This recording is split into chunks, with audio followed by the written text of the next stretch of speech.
विचार करा, आपलं वय अवघं 22 वर्षे आहे आणि पहिल्याच प्रयत्नात आपण देशातील सर्वात कठीण मानली जाणारी IAS परीक्षा पास केली आहे. म्हणजे हातात देशातील सर्वोच्च प्रशासकीय नोकरी आली. हो ना? निळ्या दिव्याची गाडी, सरकारी बंगला आणि समाजात प्रचंड आदर. थोडक्यात सांगायचं तर एका सामान्य माणसाचं जे अंतिम स्वप्न असतं ते वयाच्या 22व्या वर्षीच पूर्ण झालंय. आणि अचानक राजीनामा. अगदी तेच. एका सकाळी हा माणूस IAS पदाचा राजीनामा अधिकाऱ्यांच्या टेबलावर फेकून देतो. म्हणजे बाहेरून पाहणाऱ्या कोणालाही वाटेल की याचं डोकं फिरलंय. हो, पण याच एका निर्णयाने काही वर्षांतच त्याला 12 अब्ज रुपयांच्या कंपनीचा मालक बनवलं. क्या बात आहे. आणि म्हणूनच आजच्या आपल्या या सखोल चर्चेमध्ये आपण याच एका अत्यंत पॉवरफुल आणि माणसाचं संपूर्ण आयुष्य बदलून टाकणाऱ्या विषयाच्या मुळाशी जाणार आहोत. नक्कीच. आणि तो विषय आहे जलद, अचूक आणि प्रभावी निर्णय क्षमता, म्हणजेच quick and effective decision making. यासाठी आपण प्राध्यापक सुभाष जगताप यांच्या गेटवे टू हॉट करिअर्स या पुस्तकाच्या 4थ्या भागातील एका विस्तृत आणि अभ्यासपूर्ण लेखाचा आधार घेणार आहोत. आणि आजची ही चर्चा खऱ्या अर्थाने डोळे उघडणारी असणार आहे. कारण आपण बऱ्याचदा असं समजतो की निर्णय घेणं म्हणजे फक्त काय करायचं हे ठरवणं. हो. पण तसं नाहीये. आज आपण हे उलगडणार आहोत की निर्णय प्रक्रियेचं सायन्स काय आहे, वेळेवर निर्णय न घेतल्यामुळे आपलं किती मोठं नुकसान होतं, आणि सर्वात महत्त्वाचं म्हणजे जेव्हा आपण एक ठोस निर्णय घेतो तेव्हा काय होतं. अगदी बरोबर. तेव्हा आपल्या मेंदूत आणि आजूबाजूच्या परिस्थितीत नेमकी कोणते बदल घडतात हे आपण पाहणार आहोत. ही चर्चा फक्त करिअरपुरती मर्यादित नाहीये. बरोबर. व्यवसाय, राजकारण आणि अगदी आपल्या रोजच्या जगण्यात या एका गोष्टीचा किती खोलवर परिणाम होतो हे आज आपण डिकोड करणार आहोत. चला तर मग थेट विषयाला हात घालूया. पण हे सगळं समजून घेण्यापूर्वी मला एका बेसिक प्रश्नापासून सुरुवात करायची आहे. निर्णय घेणे म्हणजे नेमकं काय? चांगला प्रश्न आहे. म्हणजे बघा ना, हॉटेलमध्ये गेल्यावर मेनू कार्ड पाहून पंजाबी डिश मागवायची की साऊथ इंडियन, हा सुद्धा एक निर्णयच असतो. हो. आणि नोकरी सोडून स्वतःचा व्यवसाय सुरू करणं हाही निर्णयच असतो. मग या प्रक्रियेला आपण कसं डिफाईन करू शकतो? अतिशय उत्तम प्रश्न. सोप्या भाषेत सांगायचं तर निर्णय घेणे ही एक कॉग्निटिव्ह प्रोसेस, म्हणजेच संज्ञात्मक प्रक्रिया आहे. अच्छा. आपला मेंदू एखादा चक्रासारखा फिरतो, समोर असलेल्या माहितीवर प्रक्रिया करतो आणि मग उपलब्ध असलेल्या पर्यायांमधून एका ध्येयापर्यंत पोहोचण्यासाठी एका विशिष्ट पर्यायावर शिक्कामोर्तब करतो. म्हणजे पर्याय असणं गरजेचं आहे. अगदी. इथे सर्वात महत्त्वाची अट हीच आहे की तुमच्याकडे एकापेक्षा जास्त पर्याय असले पाहिजेत. जर तुमच्याकडे दुसरा कोणताही रस्ताच नसेल आणि तुम्हाला एकच गोष्ट करावी लागत असेल तर तो निर्णय नाहीये. बरोबर. तर तो निर्णय नसून ती एक शक्ती किंवा तडजोड असते. निर्णय प्रक्रियेचे काही अत्यंत महत्त्वाचे पैलू आहेत जे आपण समजून घेतले पाहिजेत. म्हणजे तुम्ही म्हणताय की केवळ अंतिम परिणामावर फोकस करण्यापेक्षा ती प्रोसेस जास्त महत्त्वाची आहे. एक्झॅक्टली. आणि लोक इथेच सर्वात मोठी चूक करतात. आपण अनेकदा फक्त अंतिम परिणामाचा म्हणजे आउटकमचा विचार करतो. पण निर्णय घेणे ही एक संपूर्ण प्रक्रिया आहे. दुसरं म्हणजे विचारपूर्वक केलेलं मूल्यांकन. आणि तिसरा सर्वात महत्त्वाचा पैलू म्हणजे भविष्याला दिशा देणारा दृष्टिकोन. म्हणजे आपला आजचा निर्णय उद्याची दिशा ठरवतो. हो. आपला प्रत्येक छोटा मोठा निर्णय हा आपल्या उद्याच्या वर्तनाची दिशा ठरवत असतो. या प्रक्रियेचे साधारणपणे 7 टप्पे मानले जातात. 7 टप्पे? ते कोणते? पहिला म्हणजे मुळात निर्णय काय घ्यायचा आहे किंवा प्रॉब्लेम काय आहे हे ओळखणे. दुसरा टप्पा माहिती गोळा करणे. अच्छा. तिसरा पर्यायांचे विश्लेषण करणे. चौथा पुराव्यांचे वजन करणे. पाचवा योग्य निवड करणे. आणि मग? सहावा प्रत्यक्ष कृती करणे. आणि 7वा टप्पा म्हणजे आपण जो निर्णय घेतलाय त्याचं पुनरावलोकन करणे. पण एक मिनिट, हे ऐकायला खूप सिस्टमॅटिक वाटतंय, पण प्रॅक्टिकल लाईफमध्ये कोणाकडे एवढा वेळ असतो? म्हणजे कसं? म्हणजे समजा मला 2 जॉब ऑफर्स आल्या आहेत, तर मी कागद पेन घेऊन हे 7 टप्पे लिहत बसले तर पुढच्या आठवड्यात ते दोन्ही ऑफर्स निघून जातील. लोक बऱ्याचदा पहिल्या टप्प्यावरून थेट 6व्या टप्प्यावर म्हणजे ॲक्शनवर उडी मारतात. यावर तुमचं काय म्हणणं आहे? हाच तर कळीचा मुद्दा आहे. लोक शॉर्टकट मारतात आणि म्हणूनच त्यांचे निर्णय फसतात. पण वेळेचा प्रश्न असतोच ना. हे 7 टप्पे कागदावर लिहून काढायचे नसतात, तर ती आपल्या मेंदूची एक चेकलिस्ट असायला हवी. याला आपण एका घराचा पाया रचण्याची उपमा देऊ शकतो. घराचा पाया? हो. समजा तुम्ही घर बांधताय आणि तुम्ही मजबूत सिमेंट आणि लोखंड वापरून पायाच भक्कम रचला नाही तर तुम्ही वरून कितीही सुंदर रंगरंगोटी केली, इंटिरियर केलं, तरी ती इमारत पहिल्याच वादळात कोसळणार. अगदी बरोबर.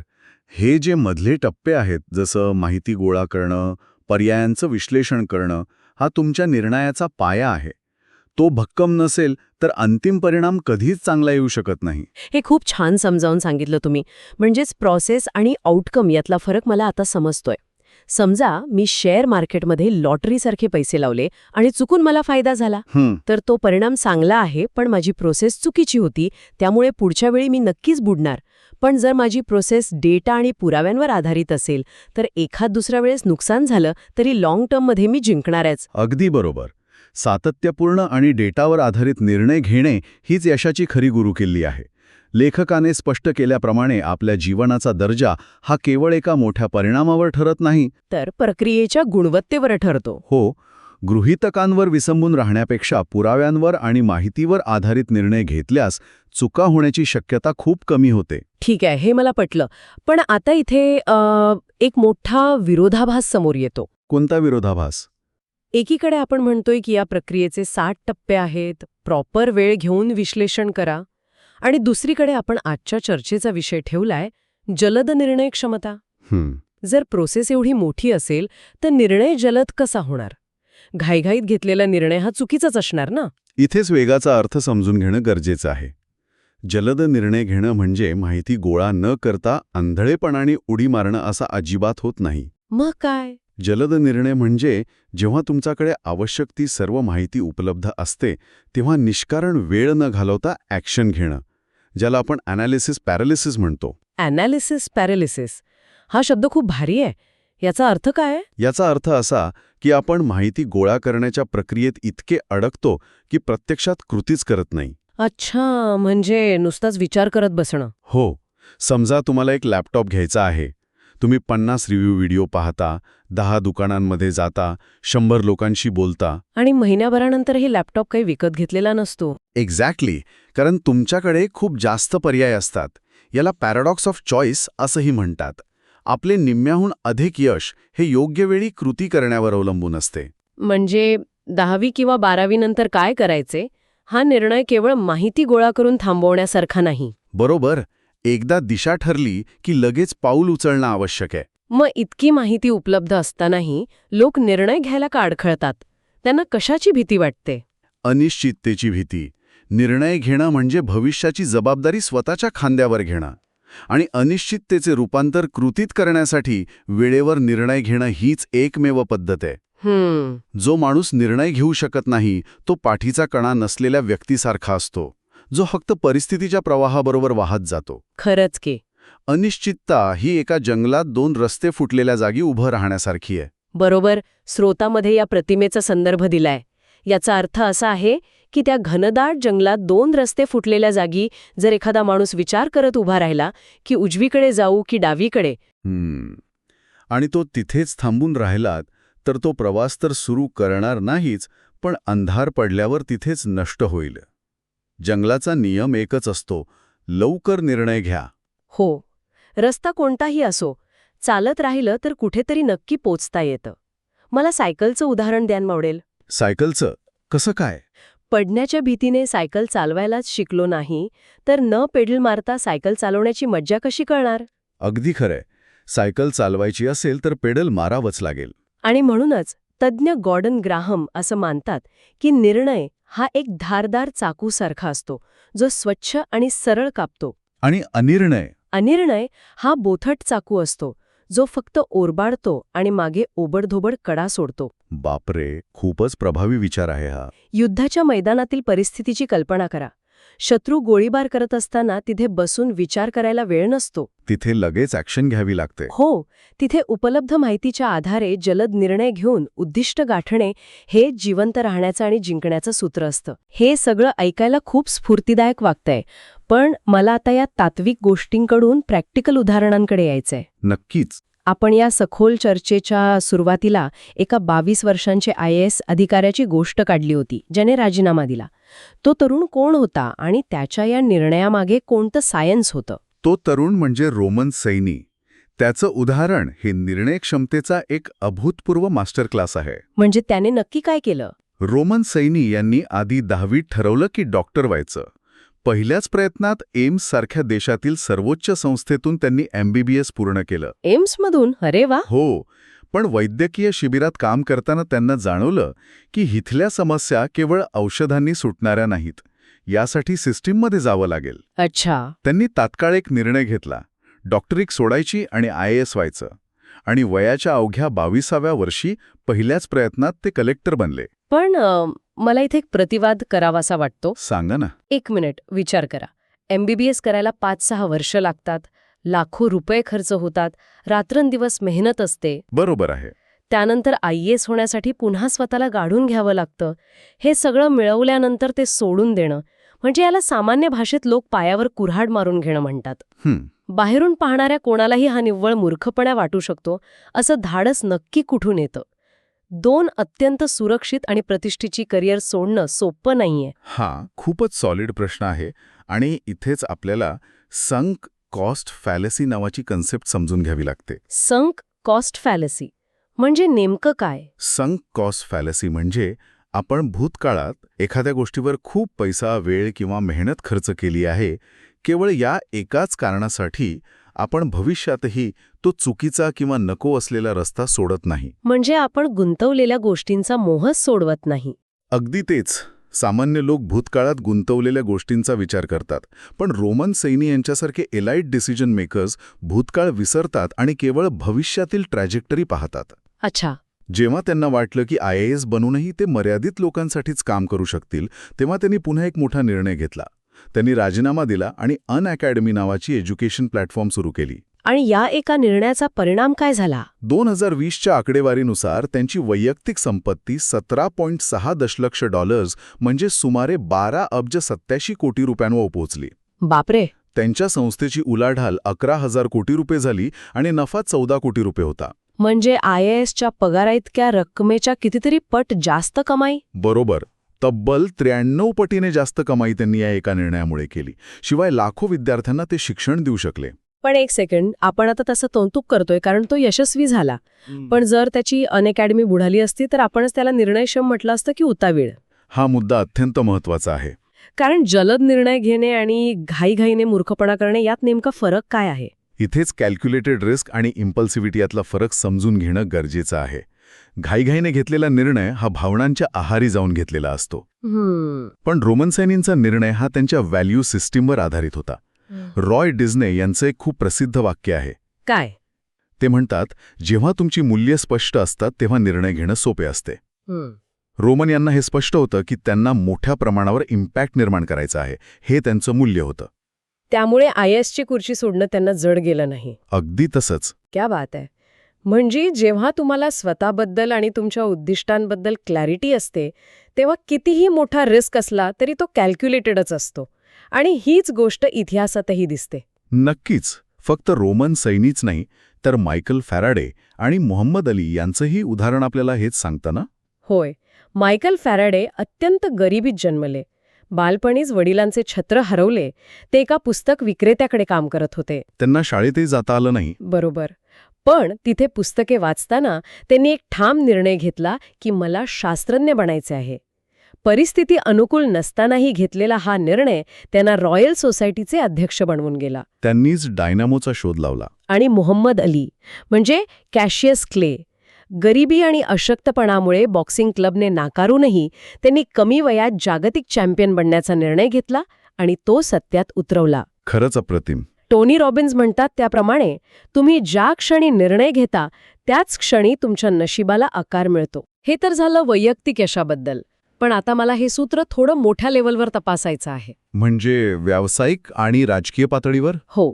वैयक्तिक आयुष्यापलीकडे व्यवसाय आणि राजकारणात या निर्णयक्षमतेचे पडसाद कसे उमटतात? कारण तिथे तर एका निर्णयावर हजारो लाखो लोकांचं भविष्य अवलंबून असतं. व्यावसायिक जगात तर निर्णयक्षमता ही कंपनीचा श्वास असते. कॉर्पोरेटमध्ये 5M ची एक संकल्पना वापरली जाते. 5M कोणते ते? मटेरियल, मेथड्स, मॅनपॉवर, मशिनरी आणि मनी. या 5 गोष्टींचं व्यवस्थापन हे पूर्णपणे मॅनेजमेंटच्या निर्णयांवर अवलंबून असतं. याला आपण एका उदाहरणाने समजूया. मला एक उपमा आठवतेय. सांगा. समजा तुम्हाला 500 लोकांच्या लग्नाचा स्वयंपाक करायचा आहे. हां. तुमच्याकडे सर्व भाज्या म्हणजे मटेरियल आहे, 50 आचारी म्हणजे मॅन पॉवर आहे, गॅस, शेगड्या आहेत, रेसिपी आहे आणि बजेट सगळं काही आहे. हां. पण जर तुम्ही मेनू काय ठरवायचा याचा निर्णयच वेळेवर घेतला नाही तर काय होईल? अगदी अचूक उदाहरण दिलं तुम्ही. भाज्या सडून जातील, आचारी रिकामे बसून राहतील, गॅस वाया जाईल आणि बजेट कोलमडेल. आणि लग्नात गोंधळ होईल तो वेगळाच. व्यवसायात नेमकं हेच होतं. जेव्हा लीडर वेळेवर निर्णय घेत नाही तेव्हा कंपनीची सर्व संसाधने वाया जातात. म्हणूनच व्यवसायात धोरणात्मक निर्णय महत्वाचे असतात. हो, म्हणूनच स्वॉट ॲनालिसिस म्हणजे स्ट्रेंथ्स, वीकनेसेस, ऑपॉर्च्युनिटीज आणि थ्रेट्स किंवा कॉस्ट बेनिफिट ॲनालिसिस सारख्या पद्धती वापरून जलद निर्णय घेतले जातात. जेणेकरून प्रोजेक्ट अपयशी होण्याचा धोका टाळता येतो. आणि राजकारणाबद्दल काय? मला वाटतं राजकीय नेत्यांच्या एका चुकीच्या निर्णयामुळे संपूर्ण देश खड्ड्यात जाऊ शकतो. राजकारणात निर्णयांची व्याप्ती सर्वात मोठी असते.